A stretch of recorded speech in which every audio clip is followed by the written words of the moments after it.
Today we will study about equations of motion and we will learn how to derive those equations of motion. So, getting up with the first equation of motion, that is V is equal to U plus AT. So in this equation, V represents final velocity, U represents initial velocity, A represents acceleration, and T represents the time. So final velocity means velocity at the end of the motion, जो velocity motion के end पे था. Initial velocity मतलब जो velocity motion जब start हो रहा था तब था, और acceleration is rate of change, t is the time.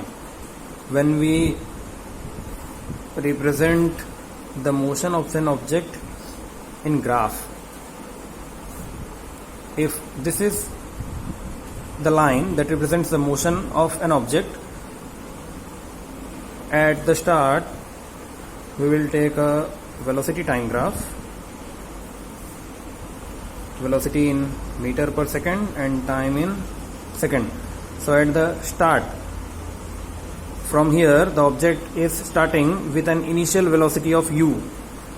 उस ऑब्जेक्ट का इनिशियल वेलोसिटी यहाँ पे u है, एंड वेलोसिटी टाइम के साथ धीरे धीरे बढ़ रहा है, और and at the end of the motion the final velocity of the object is v. वो ऑब्जेक्ट v वेलोसिटी तक पहुंच जाता है. कितने टाइम में? t टाइम में. तो एक object origin means zero time से स्टार्ट किया विथ अ वेलोसिटी u, और वो v वेलोसिटी तक पहुंच गया एट ए टाइम t. तो ये लाइन जो है, ये लाइन रिप्रेजेंट करता है उस मोशन को. अब किसी भी ग्राफ में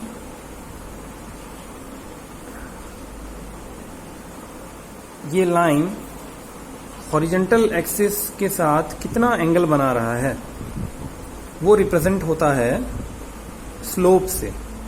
slope means the horizontal gradient of a line. एक लाइन हॉरिजॉन्टल से कितना एंगल बना रहा है वो रिप्रेजेंट होता है स्लोप से.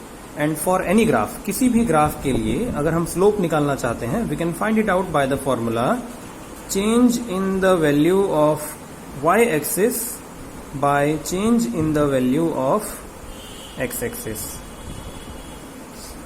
अगर हम ग्राफ में कोई भी दो पॉइंट लेते हैं, suppose this is one point with coordinates x1 and y1, and this is another point with coordinates x2 and y2. हम इस ग्राफ में कहीं भी रैंडम अगर दो पॉइंट लेते हैं, तो इन दो पॉइंट के हेल्प से हम उस ग्राफ में उस लाइन का स्लोप निकाल सकते हैं. मतलब वो लाइन हॉरिजॉन्टल से कितना एंगल बना रहा है, ये एंगल कितना है. Now for a velocity time graph, एक वेलोसिटी टाइम ग्राफ के लिए, for a velocity time graph,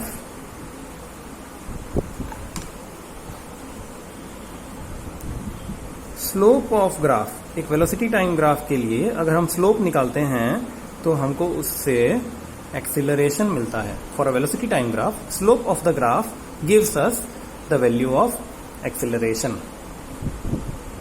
तो अगर एक वेलोसिटी टाइम ग्राफ हम ले रहे हैं, अगर हम एक वेलोसिटी टाइम ग्राफ में दो पॉइंट ले रहे हैं, तो ये रहे वो दो पॉइंट. अब यहाँ पे वेलोसिटी है, यहाँ पे टाइम है.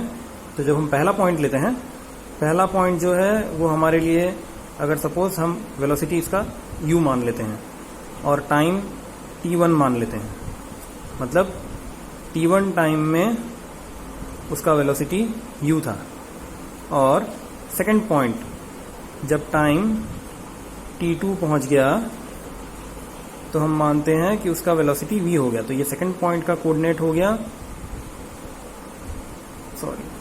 t2v, this will be t1u. ये x कोऑर्डिनेट पहले आता है, y कोऑर्डिनेट बाद में. First x coordinate then y coordinate. तो ये दो कोऑर्डिनेट हो गए इस ग्राफ के. Now when we will try to find out the slope of this graph will be change in the value of y-axis by change in the value of x-axis, or we can say acceleration. हम जानते हैं कि velocity time graph के slope से हमको acceleration मिलेगा. So acceleration is equal to y2 minus y1. ये रहा y कोऑर्डिनेट्स.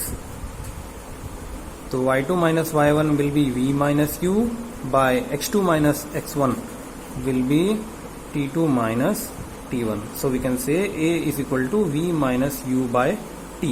अगर हम t2 minus t1 का एक सिंगल वैल्यू ले लेते हैं, दो टाइम गैप, ये टाइम और ये टाइम के बीच का गैप अगर हम मान लेते हैं कि ये गैप t टाइम है, तो a will be equal to v minus u by t.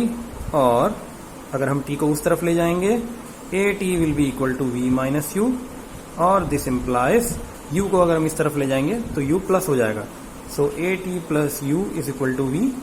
और we can rewrite this equation as v is equal to u plus a t.